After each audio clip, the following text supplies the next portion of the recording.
น้ำหวานหั่นเจเตี้ยเด้อตลาดแรงใครอยากไปสั่งคนได้เห็นบ่ฮะรีวิวของจีฮะ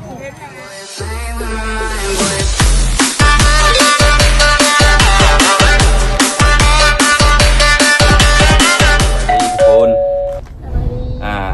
ยินดีต้อนรับเข้าสู่ช่องเซฟเปอร์เนาะทุกคนเนาะมื้อนี้เซฟเปอร์สิบ่ได้เฮ็ดอาหารเด้อมื้อนี้เซฟเปอร์สิมาสิไปแจกขนมเด็กๆอยู่โบสถ์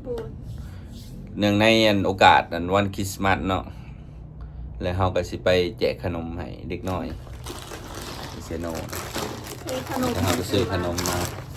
หลายอย่างเลยแหละแต่บ่หลายผมจะเอาไปสมทบกันกับ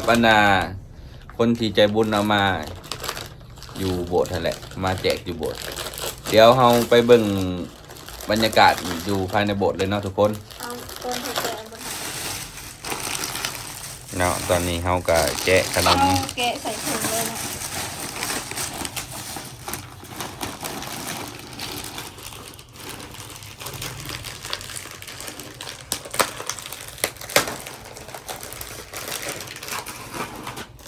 นี่ขนมยังไง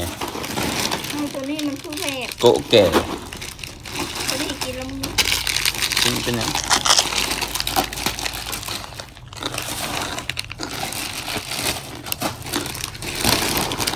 มันกับขนมน่าจะเป็นขนมอมเป็นยังไงขนมลาวแบบขนมไข่ตัวนี้ขนมไข่ตัวละขนมแบบมังไหม้นะตัวนี้มังไหม้แซ่อิ่มนะมาเดี๋ยวนี้ครับไปเบิ่งนั้นกันเลยได้หลายเลยเนาะเดี๋ยวเราไปเบิ่งบรรยากาศอยู่ภายในโบสถ์เลย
นี่เป็น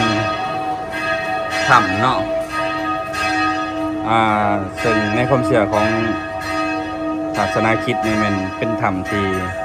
พระเจ้าเกิดเนาะพระเยซูมันเกิดในถ้ำนี่เนาะแล้วมื้อนี้เป็นครบรอบวันเกิด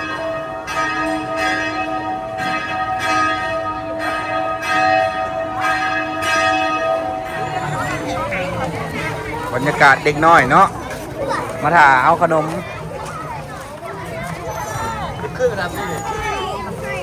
ขึ้นเนาะนี่จะเป็นประมาณนะน้ำหวานหั่นเจเตี้ยเด้อตลาดแรงใครอยากไปสั่งคนได้เห็นบ่ฮะรีวิวของจีฮะ ไปดีไปแค่รอดแค่ตัก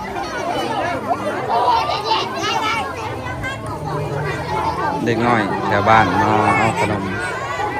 จากทีมงานใจบุญเนาะ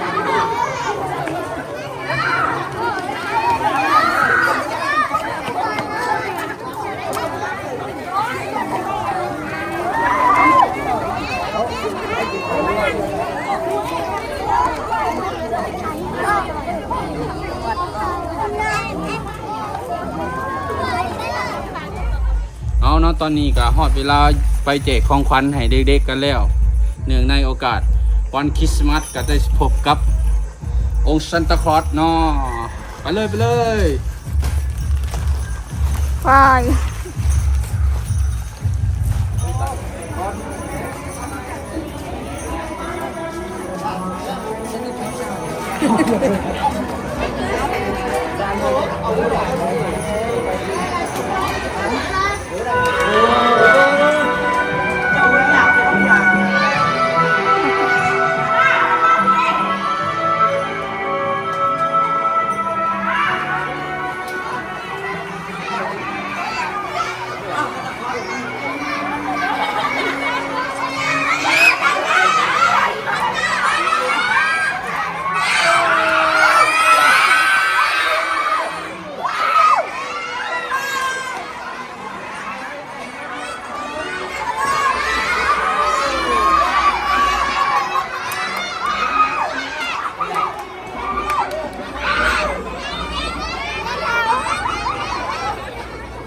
เอาขนมเนี่ยเปิ้ลไว้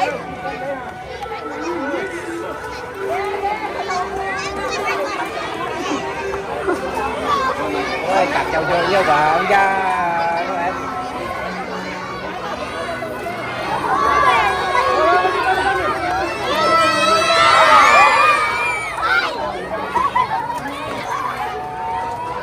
คนหลายแห้ง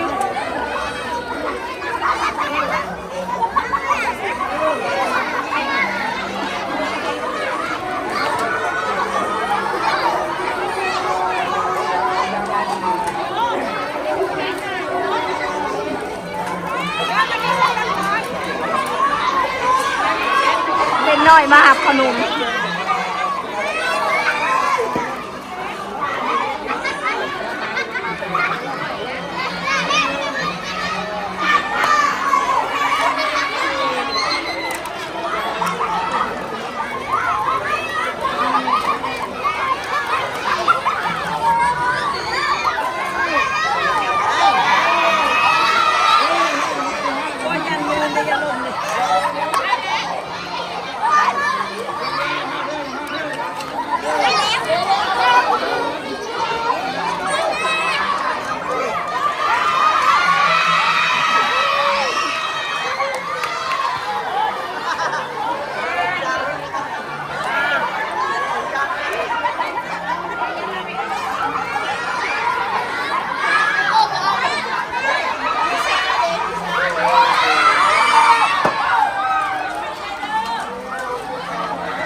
ได้ขนมบ่ได้เบิดก่อนขนมบ่พอเด็กน้อย เราดึงไปเลยเหรอ เอาไปเลยซันตาคลอสหมุนเลยซันตาคลอสก็เรือยังนั่นเนาะทุกคนหลังจากเขาย้ายขนมเรียบร้อยแล้วก็ขออนุญาตปิดคลิปเด้อทุกคนขอบใจทุกคนที่เข้ามาติดตามนะครับชมเซฟเฟอร์เนาะเมื่อนี้ก็กิจกรรมก็เคยเห็นทุกปีแล้วมาแจกขนมเด็กน้อยก็เดี๋ยวจะน้อยซีนขอลาไปสำนีเนาะทุกคนแล้วพบกันใหม่คลิปต่อไปฝากกดไลค์กดแชร์ติดตามเซฟเฟอร์เด้อทุกคนสวัสดี